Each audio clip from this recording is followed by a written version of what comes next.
Welcome back to another episode of the Vitruvian Fitness Podcast. We're here today with Joshua, who was not only the UK Fittest Man in 2021, but has also recently this year won the CrossFit Games with the Invictus team. Thank you so much for joining us today. And you're also a Vitruvian athlete now. Welcome I to the podcast. Thank you. Thanks for having me. I'm very happy to be a Vitruvian athlete. I work very hard on making them sign me. So, We're- It's probably good to hear. I don't know if you heard the story about that one already, but we did a few shoots and I was just blown away by the product. I loved what was happening at Vitruvian. I loved what they created, and I think I just kept messaging them, being like, "We need to work together." And I guess persistency pays off. Yeah, so glad to have you. Do you want to share to our users and listeners a little bit more about yourself, your story? You've recently became a father as well, so they get a little bit more background information besides knowing that you're one of the strongest on the world in the world. Yeah, I guess. So obviously, my name is Joshua. I was born and raised in Hackney of London. I now live in California, so I've traveled across the pond. I have been competing in CrossFit for, I would say I tried to go professional in 2019 as an individual. That was where I kind of set my sights on being an athlete. And since then, it's just kind of taken off. My first kind of exposure to CrossFit was in around 2017, 2018, but 2019 is when I said, okay, I'm going to quit my day-to-day job. Prior to being in CrossFit, I was a personal shopper, so I dressed people for a living. So I quit that job and I decided I was going to go all in on fitness. And then from 2019 on was just like hard work. 2021 was crowned the fittest man in the UK. And then from there, it just exploded. I'm 31 years old. I am a new father. I love being a father. I think it's been I'd say my biggest challenge to date. It's more of a challenge than winning the CrossFit Games. The CrossFit Games felt easy to being awake at night, but it's definitely very rewarding when you get to look down in your son's eyes while you're feeding him at night. It's very humbling and a nice experience. So, yeah. It's a pretty impressive journey from like a couple of years of trying CrossFit to then go to the games, right? Yeah. Yeah. I mean, I would say so. I think there's obviously a lot of amazing stories out there in CrossFit. I think the beauty of CrossFit is that it's a relatively new sport. So you find that you get these kind of crazy stories where, some people have been doing it for X amount of years before they break through. Some people have been doing it a couple of years, especially the young kids that are coming up now. But I think I'm definitely one of those people. When I set my sights on something and I say I really want it, I will commit everything I can to achieving that. And that meant at the time, quitting my day-to-day job and focusing everything in to my training and, setting myself up in the best way for success by making sure that I was in and around the gym and around positive people that were going to impact me a lot more. So I think it's definitely been an impressive journey in a short space of time, but within that short space of time, I think I've put a lot of hours in, from morning till night, being in different environments, leaving my home country to, seek out a better life and become a better athlete. So That's really impressive. thank you. Looking back, like now that you've achieved what you have achieved, looking back, like, is there anything where you were like that realization of like, whoa, I had no idea that was what I was in for? Um, it that's a weird question because for me, I've always said I wanted to make the games, and I've always said I want to win the games. Right? You don't, as a competitor, you don't go into something half-hearted. And some maybe do, but I never did. It was always like I set myself on the biggest goal that I can achieve. But I think there's definitely been a lot of moments, I would say, to that of doubt throughout my career, which has kind of tainted my thoughts and feelings. And I give a lot of credit to my wife, who kind of turned things around for me and made me see more positively in what I can do and what I could achieve. I think every year up until this year, around this time, I've turned to my wife and said, I'm going to quit. And she always says, go one more year. And I think the biggest turning point was in 2021. I wanted to make the games. And although I won fittest in the UK, I didn't quite make the games. I missed out by 2 spots.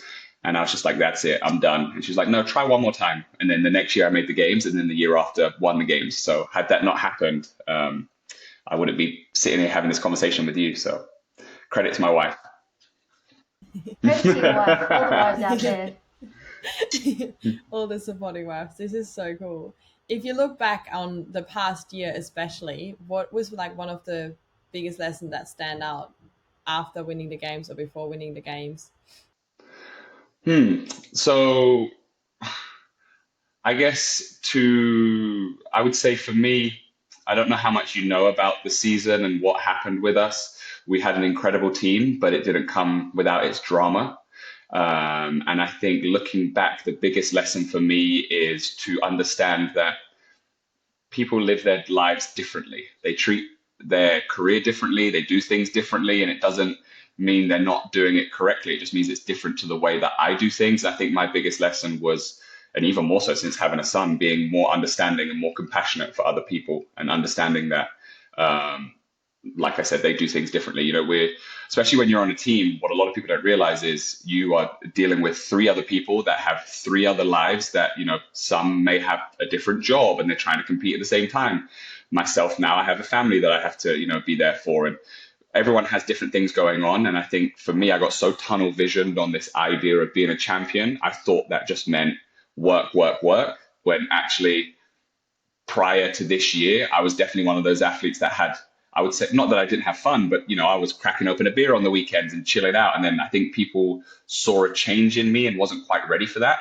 And then after the year was done and we won the games, I kind of took a step back and realized that, maybe I need to bring back a little bit of my old self and just be a little bit more understanding to the way other people live. So that's kind of a weird way of answering your question, because it's got nothing to do with sport. But I think that's the beauty of sport, is that it can change the way you think about life in general. And that's kind of what happened for me this year. I really like that. I feel like whenever you are so torn into a competition or you have to go competition mode, there's people that will 100% support you. And then there's people that totally do not understand why you have to be so laser focused. But when you're in that athlete mindset and you've got your big ambition and goal, like you Well, can't it's in every crazy to some weekend. Yeah. people, like Yeah. being an athlete and being so driven and so focused on one thing. If you don't have that, or you're not thinking in that frame of mind, you almost look a little bit crazy. Like I said, there's, in the season, prior to having my own child, I was very close to one of my nieces here in California, and I was with her every weekend. And then all of a sudden, I stopped seeing my family, and it's like, well, why are you not hanging out with us anymore? And I was like, because I'll be able to hang out once I win that gold medal. Like the things just shift and they change a little bit. I think now I've found a little bit more of a better balance and understanding that, a lot of CrossFitters forget that there can be an off season if you treat it correctly. I didn't realize that until I got older in the sport. And I used to think my off season is for working hard, then in season is to compete hard. And now I'm kind of like, okay, like now it's off season. So I'll train as hard as I can. But if I get a call from my family and there's a function, cool, I'll be there, because now I've got that time. Come January, things might change a little bit. And it's getting that understanding with people too. It can be really challenging to balance it all. When you look at 2024, then what are your goals for the new year and what are you planning? To stack them gold medals. I think I'm still young enough to do so. Like I said, I'm going to be, I think I mentioned this before the podcast, I'm 31. I'm going to be 32 in the next month. And I think I don't like the idea of saying my time is limited, but I'm definitely feeling my muscles and my bones a lot more than I have done in the past. So I need to stack as many gold medals as quickly as I possibly can. And for me, predominantly what I'm doing is to build stories. I want to build a legacy within my family. Of course, if I can inspire other people, that's wonderful, but my family are the most important. And if my son can grow up and see that, his father came from a world that was very different to the one I live now, the way I, used to treat my body and all the things I used to do. And if I can, continue to be a role model. So going into 2024, if I can continue to do that by being the best athlete, being the best husband, best father I could be, that is my primary goal. And to be the best colleague for Vitruvian, and to make sure that I promote the brand in the most positive light. We'd love to hear it. When you look at your goals, right? Because from someone that was quite new to the sport, saying I want to do the CrossFit Games might look a bit insane to other people, or like really, really ambitious, but you obviously knew that you've got it in you. What do you have as in tips or recommendations for people setting realistic goals, or setting goals that high that you just have to go and work towards them? So I love this question because for the longest time, I never used to believe in the idea of realistic and unrealistic goals, right? You can set goals and you just got to put all the stepping stones in place to achieve them. The person who maybe grew up on benefits and became a multimillionaire, were they looking at that and saying that goal was unrealistic?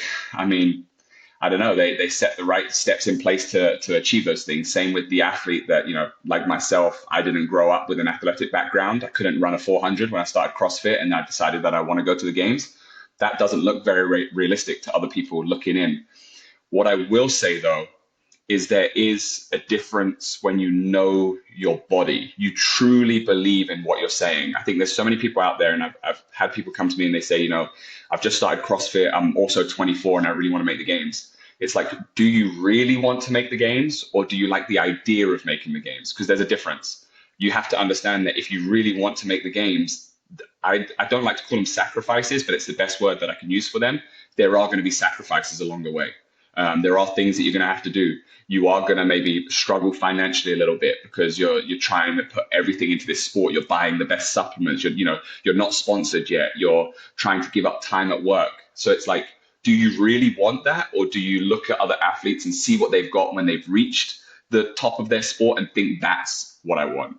I guess. And also, one of the things that I would say about like sport, CrossFit, anything in general, nothing is guaranteed. So you have to really want it and also know that you may never make it, but it's also not a failure, because if you really want it, the steps along the way, I treat it like I try and describe this as like a tree, right?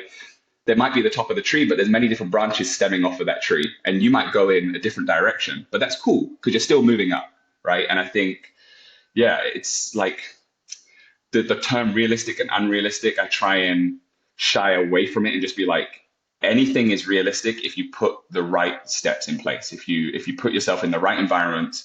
When I wasn't a very good athlete, I surrounded myself with athletes, not in a way that was annoying, but I just made sure that I was trying to learn from the best by trying to bring something to them, offering something, offering a skill. At one point I was in fashion. So I was like, oh, cool. Let me teach these guys how to dress a little bit and they can teach me how to be fit.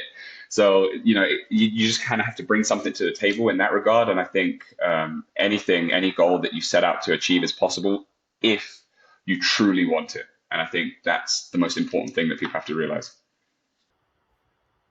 I really like that you said that there's no such thing as failure and you're just branching off to a different branch, because I think it's really important to understand that everything's a lesson, and no matter if you're not going ahead with that, or if your goals change, then that's okay, but you've just put all the steps into place. It's really cool.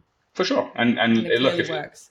it does work. And as long as you're aspiring to be that little bit, like, it's so cliche when people say the 1%, right? Be 1% better. But like, if every day you are taking the right steps, how many steps have you taken by the end of the year? Right. So you have to look at it like that. I'm going to do the right thing daily. And there might be some days I mess up and I fall back a little bit, but I'm going to step even further the next day. And I think as long as you do that, you will achieve whatever goals you set out to achieve, which brings me to what I'm thinking in my head now is like, well, I'm sure there's someone listening to this, because I've said it to myself too. And they're like, well, why don't you go and be an individual CrossFit Games athlete? And my answer to that will be is because I know my goals. I want to be the best father. I want to be able to still compete.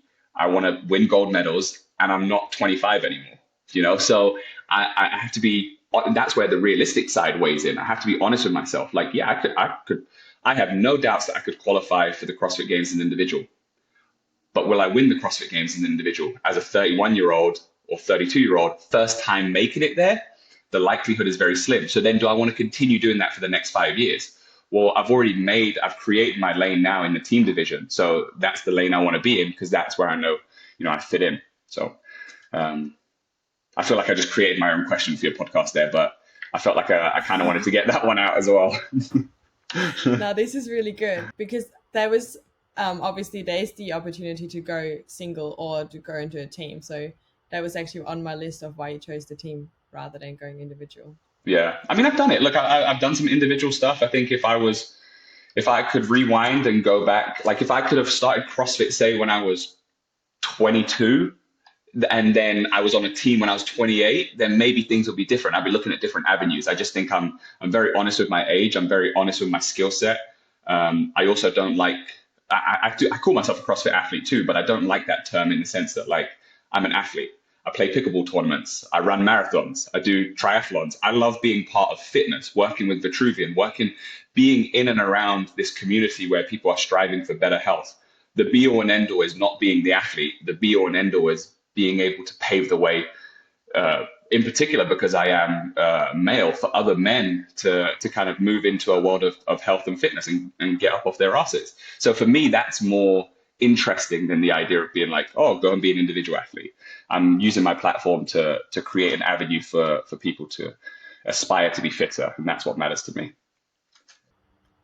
That's why you're making a great Vitruvian athlete, because our whole mission is to get strength training into more people's home and getting them out off the couch, and helping them with other things as well.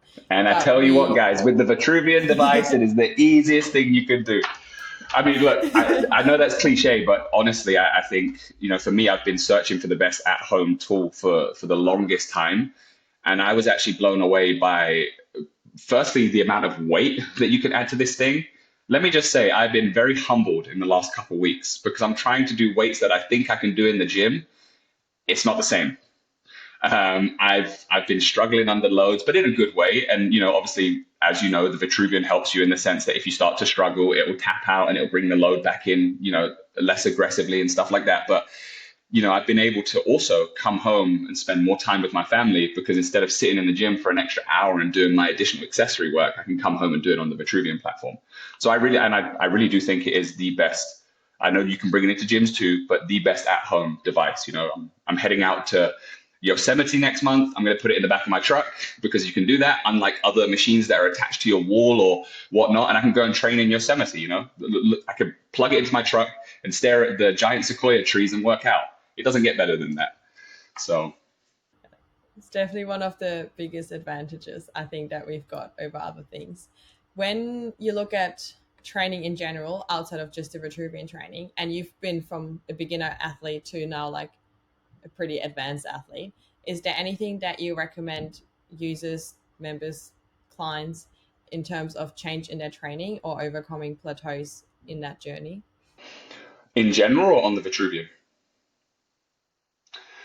Um, in CrossFit, we say constantly varied functional fitness. Again, another cliche term, but mixing things up is the critical thing that you have to do. Your body will adapt and become so used to the style of training that you do. Like if you go to a spin class 5 days a week and you do that for a year, your body is so adapted to the way you're doing that spin class that there's going to be very little change after that, right? Which is why a lot of people say incorporating weight training is the most beneficial because you're not going to sit there and do shoulder press 5 days a week, right? You're going to do varied movements. That's just naturally what you do.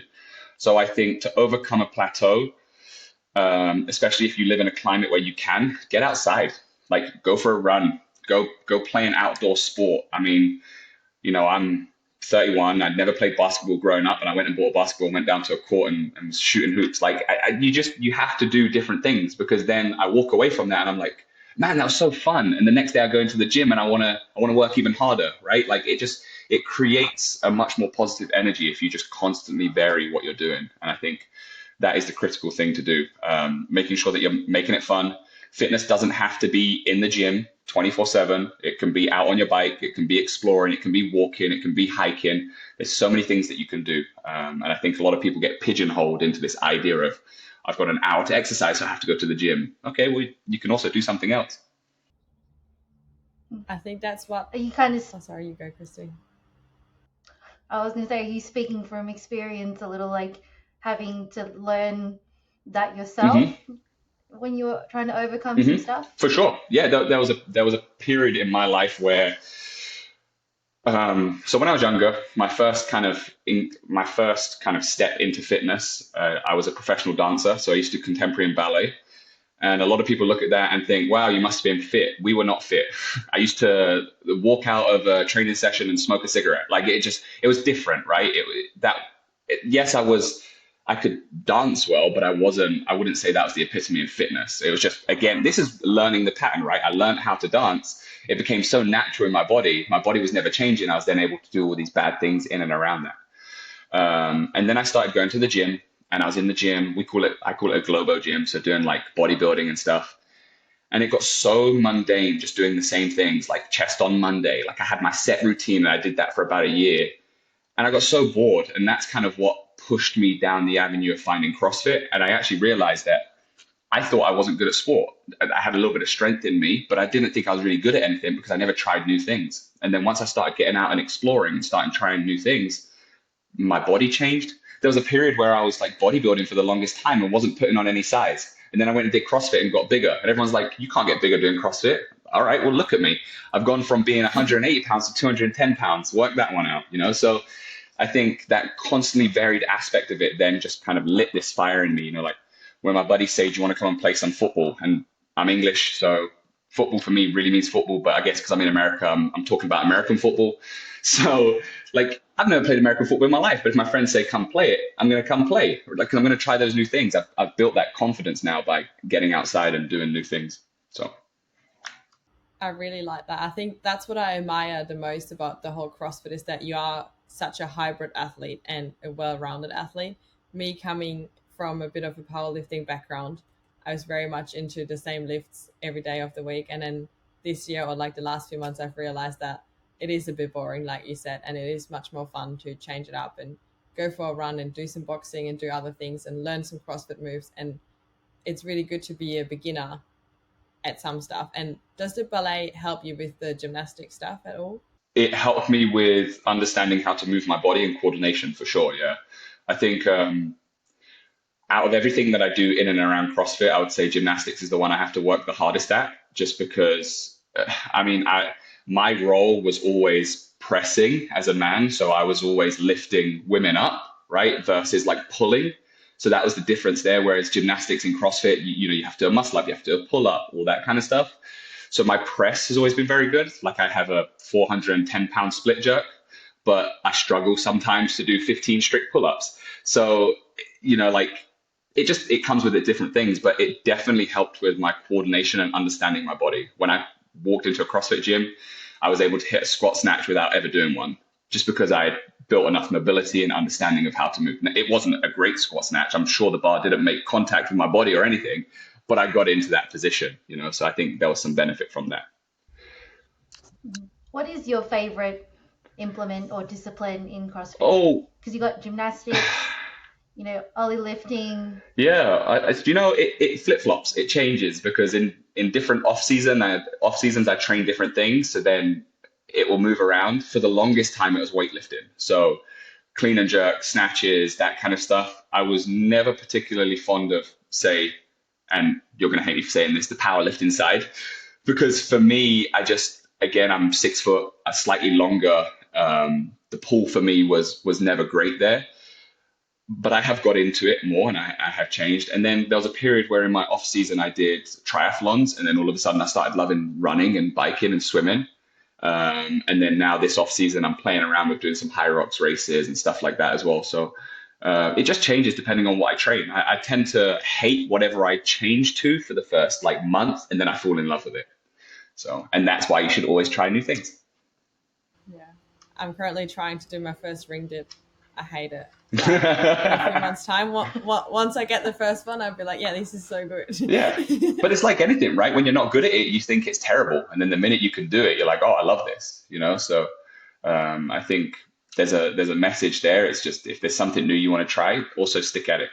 That's going to be rule number one for my son, by the way, that I've said, is when we get him involved in sports, you can do whatever sport you want, but you stick to a season. So if he comes to me and he says, I want to try baseball, and all of a sudden he doesn't like baseball 3 weeks in, we finish the season. And then once you finish the season, we move on to something else. Because I think that's also important. It creates discipline. My dad had the same rule. Yeah, it's so important, isn't it, for just trying and seeing something through, because it all is down to how you're hardwired. some people won't pick it up straight away, and then they'll just think, oh, it's not for me, I'll just move on. And then there's those other people that like, I suck at this, oh, I hate it so much, I'm gonna try it and I'm gonna beat it. Yeah. Kind of Yeah. thing. And that's Yeah. probably how I've become now. Growing up, I had great parents, but it wasn't to the point where they were super encouraging. We didn't grow up with a lot, right? My parents were very much working a lot, and my older brothers had to be there to pick me up from school and stuff like that, just so they could take care of us. And I always would try something new and then decide, I don't like that, it's boring, and I'd quit. Whereas me now, all those things that I was trying in the past, I know I would love. And I had to train myself to do things, even one of my biggest regrets, I was dancing very well, and all of a sudden I decided it wasn't making me enough money. So I quit because I saw my older brothers were making money. And then I ended up becoming a CrossFit athlete. So that's another story. But, I saw an avenue where I could probably make a little bit more cash, and I quit on something that could have actually helped me with a different career. I mean, I don't regret anything because I think everything happens for a reason. Um, but had I stuck it out a little bit more, maybe things would have been differently, or they would have played out differently. So then when I found CrossFit, even though, like I said in the beginning of this podcast, every year I've been coming close to quit, the reason I think my wife has been able to encourage me not to quit is because I know my deepest desire is to achieve something, and I have achieved those things. And unfortunately, when you win one gold medal, you want two. So I'm like, I can't quit now. I feel that. When we bring it back to Vitruvian, when you first saw the machine and you hadn't been on it, what were your first impressions, and how has that changed after you've tried it? I'd say my first impression was, I don't believe this thing can do everything that I'm being told it can do. It's a platform that you stand on with some cables. Like, I don't think it gets more simple than that. Like, how did no one think of this? It was my first thought. If it's that great, why is it only being thought of now? Um, and then I guess once I stepped on it, I was like, how wrong was I? There's movements on there that like I do in the gym, for instance, like a face pull. And I was like, there's no way you can do a face pull from a cable down on the floor. And I watched the demo videos and I did the face pull, and my upper body and my shoulders were burning more than when I was on a cable in the gym. So I was like, oh, snap. You can put your body in different positions and still be able to achieve the same results. So I think that was the biggest thing for me, not believing that it could do what it said it could do. And then obviously that changing. So, yeah. We all have a similar journey, a similar starting journey where you look at it and it looks so simple in design, and you're like, what is this thing? And then within the first few reps, you're like very quickly humbled. And it also, when you start to think about like, how the hell does this thing work? And you start to understand, that you're removing momentum, it almost makes you reflect back. It's like, how much momentum was I really relying on for like the last however many years? Yeah. So we're all similar. Well, and I also, when I've been telling people about it and they ask me, why, it's like, so when I would bench press on it, for instance, I'm not benching nowhere near my numbers that I would bench with a barbell. And I always say, well, if anyone's ever benched with a bamboo bar, that's what it's like on the Vitruvian, right? It's creating way more stability in the chest and working those smaller muscles around the body than just pressing with your chest. And then it does, imagine if you're doing that with your chest, what you can do with every other part of the body. So I think that's always been the most impressive thing to me, is like, you have this machine which has a max out weight of 440, I believe it's 220 each side. You're never going to get there, right? I mean, I don't know if you ladies have seen the video where I tried to max out the squat. The first time I did it, I got one rep and I think the machine shut off. But then the second time, it like floored me. I couldn't stand up again. So you're just never really going to need those numbers. It's amazing that it's there. It's impressive. But I think the way the Vitruvian works and the kind of design of it makes you actually focus more on your positioning and your form than your loading and ego lifting, because you just won't be able to do it. Yeah, I feel like deadlifts, we definitely had a few people getting to the 440, but every other lift, like a bench, I'd be very impressed if you can max out the machine on a bench. Yeah. And look, even that, a deadlift, if you're deadlifting 440 plus, fine. Okay, sit on the Vitruvian and do it for 10 reps. Like Yeah. there's ways that you can get a great workout out of this machine, and I think that's what I love the most. As for what I do and within my career, I use it most for my accessory work. Like I said, it saves me time being in the gym, and I enjoy doing that on it. I'm having a lot of fun at the moment building my own workouts in the platform, which is another thing that I love. Like if you're a complete rookie and you come to this, there's workouts there for you that can guide you and take you through. That would be my other piece of advice. Even I did this as someone that's done a lot of these movements in some way, shape, or form in the gym. I did I did the walkthrough on the machine and kind of learned how the machine worked and did all of that stuff. And I think that's critical for any new person coming into the device, because you may think you know all these things about the gym, but the device works differently. And if you want to maximize it and get the most out of it, you have to learn how it works. So I definitely did that. But yeah, I mean, the thing is impressive to me. Again, I like the simplicity of it. I love the fact that I can travel with it. I can take it wherever I want. If I go on a staycation where I load up my truck, it comes with me. So it's just fun to play around with. You've got a favorite exercise on there compared to real world exercise? Yeah, I love working my biceps. It's definitely very fun training your arms on that machine. I do a lot of like high rep work when I train arms, so I do low weight and high reps, which it allows me to do. And I think I did I did a set of bicep curls and skull crushes the other day, and I did 4 supersets, and my skull crushes were 30 reps every time, and I would get to like 21 reps, and I was almost at failure. And I was only working with a very minimal weight, so I love that aspect of it. But I'm still fairly new to the machine, I will say. Like there's a lot of things that I still am yet to learn. There's a lot of things that I actually haven't done in my training, which I'm excited to do. Movements such as glute kickbacks and all that kind of stuff. It's funny because when I was coaching for a period of time, I'd be using those accessory movements with my clients, but I don't really do them myself now because everything is about trying to be this high performance athlete. And then you come to the Vitruvian and you see all these, refined kind of smaller muscle group workouts and stuff. And I think that's what I'm most excited to kind of get deep into, because I also understand that I'm not 25 years old anymore. I am aging. So I'm going to use this device to keep, my body primed and in good shape without destroying myself in the gym 24/7. If you want to get humbled, I highly recommend the lying hamstring curl in like an Yeah, eccentric that would maneuver. very much humble me. I have a very heavy squat, but every other movement that works around the squat, I can't do.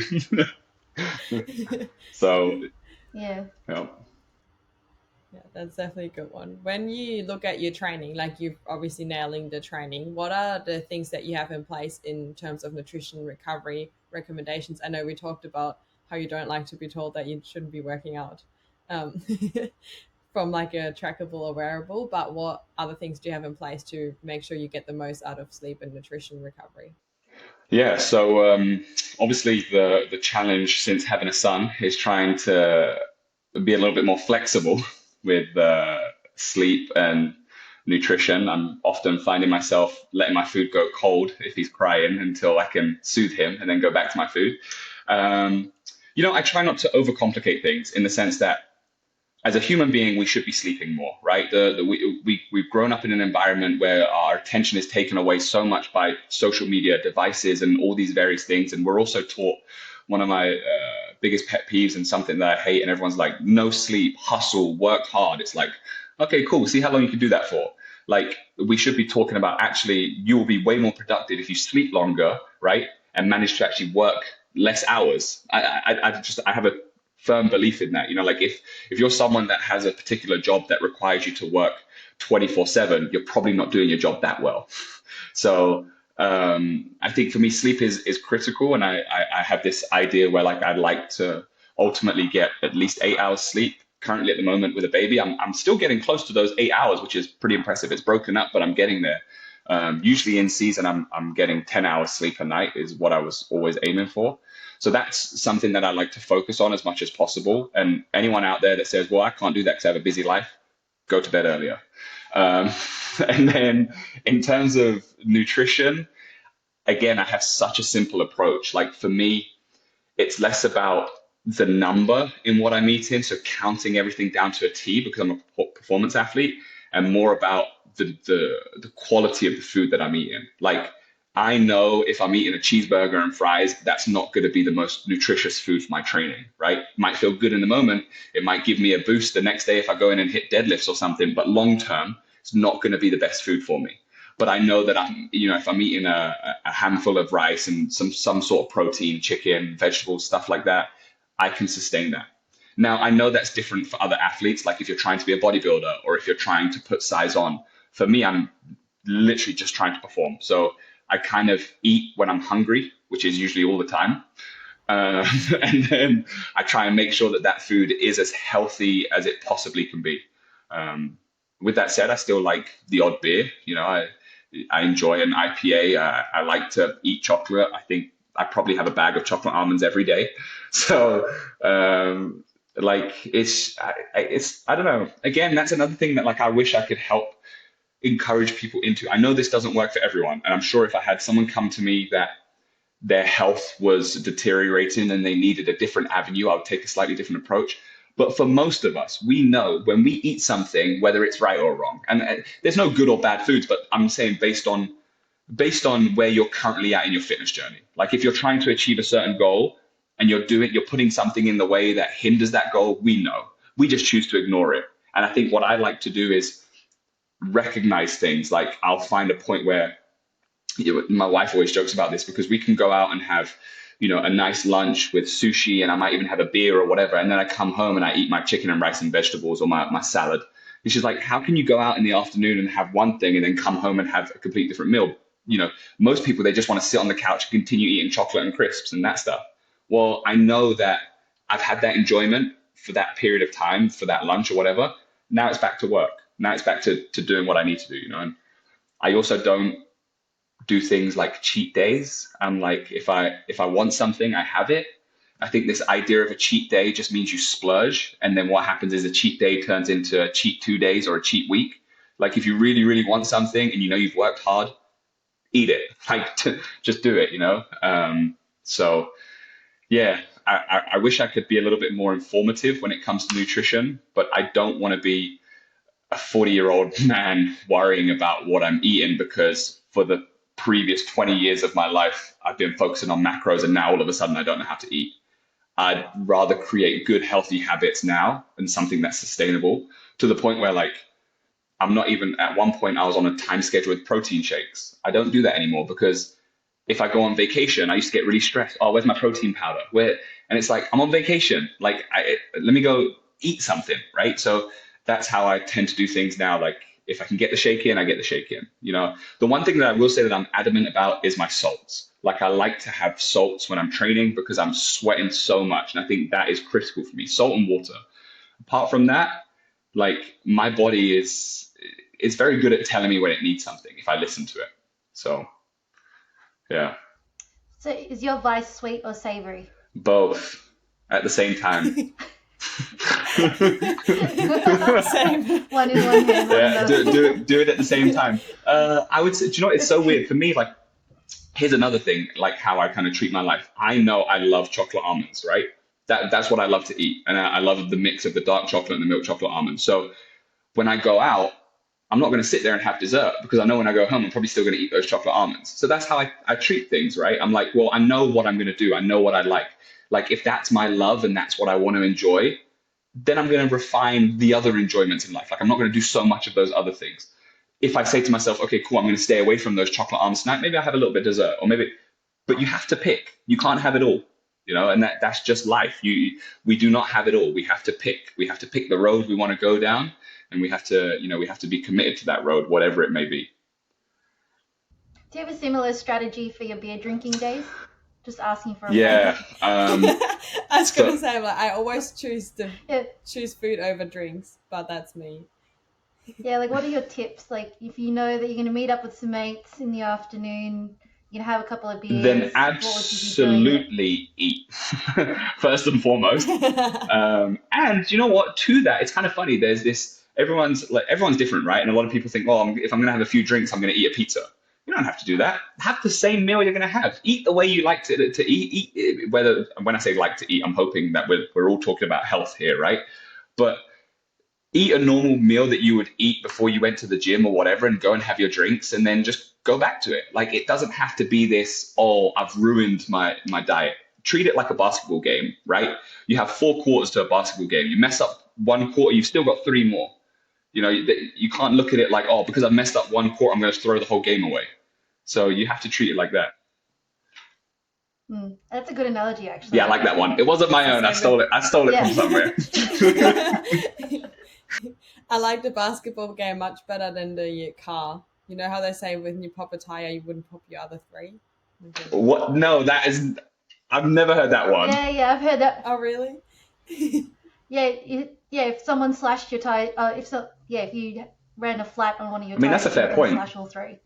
That's a fair point. Yeah. So look, it's the same thing, and I think that's what's most critical here. Like a lot of people, they tend to throw things away because they think they've had. Even if you had a bad week, you've had a bad year. Who cares? How many more years have you got ahead of you? Like you got to set yourself up, like in the sense that nothing. Of course, you want to do the best thing that you can possibly do now. Like if someone's listening to this and they're thinking, how do I turn my life around? Start today, right? Because today is better than in a week's time. But if you've made a mess up and you start in a week's time, it's better than not starting at all. And I think the more we start to just give ourselves some grace and actually care about our own well-being and love ourselves, the easier it is to do things. I think a lot of people, they just put so much pressure and so much like pain is just caused by, this self-doubt. And I think as long as we just treat ourselves with respect and dignity, it's a lot easier to do these things, Yeah, I really like your Self-love. balance approach. It's really good. So, but in terms of your beer question, as long as you're drinking good beer, it doesn't matter. If you're drinking, I almost swore then, so I was like, I better not do that. As long as you're drinking, if you're drinking bad beer, I've got no help for you. Drink a good beer. What's your go-to beer? Oh, for the longest time, it was Guinness. I loved a pint of Guinness. I've just started a Guinness phase. So well, it's really hard to get good Guinness out here in Australia. But there's this one place near me that has it, and it's pretty. It better be an Irish bar. Okay, that's okay then. That's all right. Yeah, I think Guinness for me and like a good IPA I love. So, yeah. Nice one.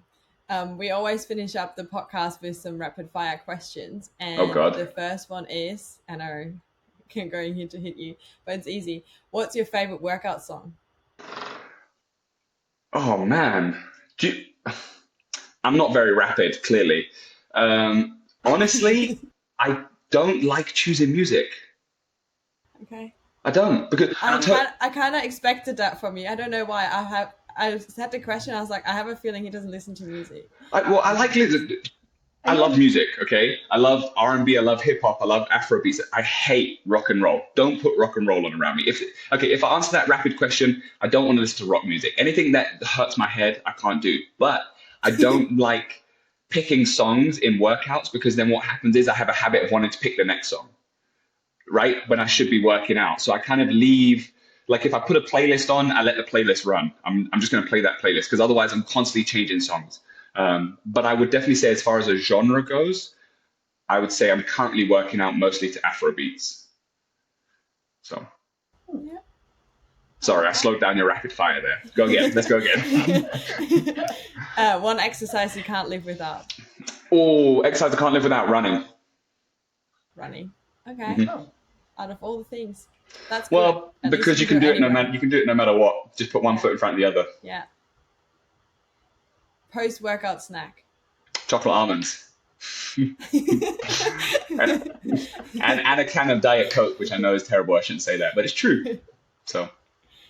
Now, I think Diet Coke's better than normal Coke. Yeah, a lot of people say like drink the normal Coke, especially after training, but I can't get down with the taste. It hurts my teeth. I don't like it. I can't do it. Yeah, I agree. So Diet Coke over Pepsi, is that a controversial topic? Oh, 100%. It's like when you go to a restaurant, they're like, we only have Pepsi, and you're like, well, I guess I've got to drink it, but you know you're not going to enjoy it. So you can stay on our athlete roster. You've got to go for the best place you've ever exercised? Australia. All right. Oh, where? So I came out to Wollongong to compete, and the beach was stunning, and I loved it there. So All right, I like that. I And I'm like saying that episode because the three. Vitruvian owner is Australian. So if you're listening to this, I love your country. Keep Gets me another signed. tick of approval.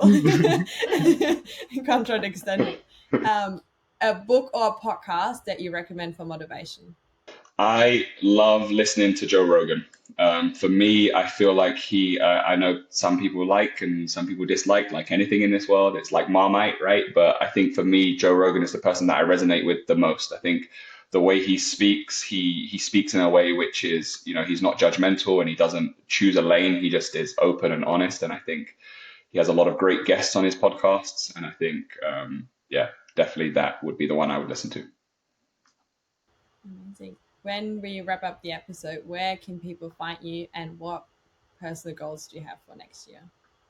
So you can find me at Instagram, Joshua Al-chamaa. My surname is spelled A-L, well, in Instagram it's ALCHAMAA.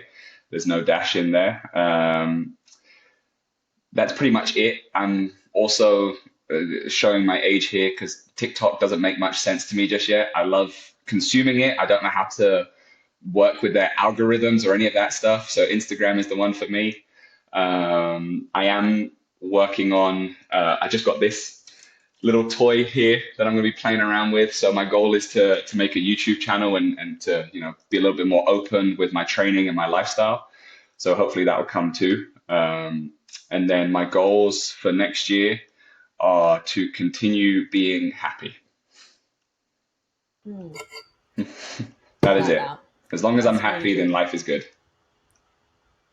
Is that your final words of encouragement for our listeners as well? I would say my final words of encouragement is if you want to try something and you're too scared, just go and do it. Because usually when you're scared of something, it's what you need the most. And I have one other thing that I'd say, because it's something that I've been living by recently. The moment, if you are doing something that you really love, but it's not working out, the moment you feel your deepest desire to quit is usually the turning point when something will happen. And that's what happened to me by my wife keeping me in this sport. So if there's anyone out there listening to this and they, are feeling like something's not working and they want to give up, just go one more day, one more week, keep trying. I think that's so good. Yeah, this is going to really set everyone up for their 2024 goals. And eat chocolate almonds. I feel jaded up right Because now. chocolate almonds make you strong. That is the secret ingredient. That's it. That's nutrition right there. That's the secret. Love a good chocolate almond. No, this is awesome. Thank you so much for jumping on, Joshua. Really I appreciate it so much. It's been a pleasure. It's been really inspiring. Thank you. Yeah, it's been great having you. It won't be the last. I'm sure it won't. I've said some things to keep my contract rolling in this podcast. Yeah. And you like Diet Coke, so jokes aside, everything in. that I said is completely honest. I like to be playful and mess around, but I do live by these words and I do truly believe in the things that I say. I'm not someone that says something just for the sake of saying it, and I really do swear by this machine. I think it's the best at-home training of the device you could have. If I was to say you could combine it with anything, get yourself a rowing machine and the Vitruvian, and your gym is set up. So, yeah. No, this is really good. You gave me the inspiration to not let my ring dips slide. Go one more day. Just go stick with it. One more day. It's been a pleasure. Awesome. Thank you so much. Thank you so much.